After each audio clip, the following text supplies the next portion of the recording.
Hello, everybody. All right, in this video, I'm going to teach you guys how to graph linear equations using DESMOS. First thing I need you to do, open up a new tab and type in DESMOS.com. All right, this should be the first thing you see on your web browser.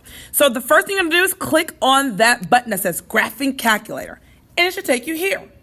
Now, we're going to go ahead and adjust our graph so it can be something that you're used to seeing in class. So the first thing I need you to do is click on that screwdriver icon on that top right-hand corner. When you click on it, this should pop up. What you're about to do is type in the number 1 where it says step in both of those blanks. And when I say type in number 1, you're basically going to be pressing this right here. All right?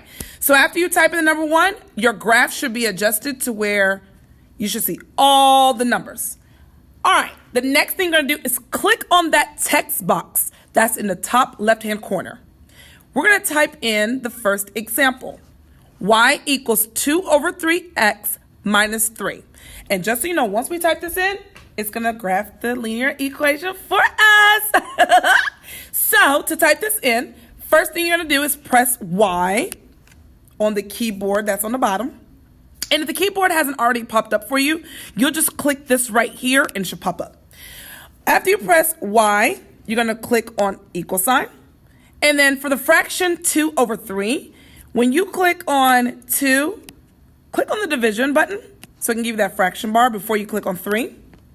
And to get an X after that fraction, press this button over here, that's the right arrow, and then press the button that says X.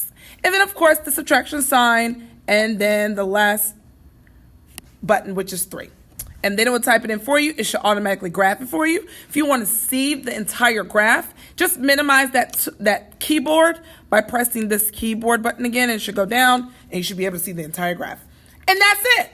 Also, too, I want to show you, you can type in a linear equation that's in standard form, and it will graph it for you as well. So you don't have to change it from standard form to slope-intercept form in order for DESMOS to graph the equation line for you. All right, let's look at the first example. It says y equals negative 1 over 2x plus 1. We're going to use DESMOS to graph it for us so we'll know which one to choose. So I'm going to type in y equals negative 1/2 x plus 1 in DESMOS. And as you can see, it graphed the line for me.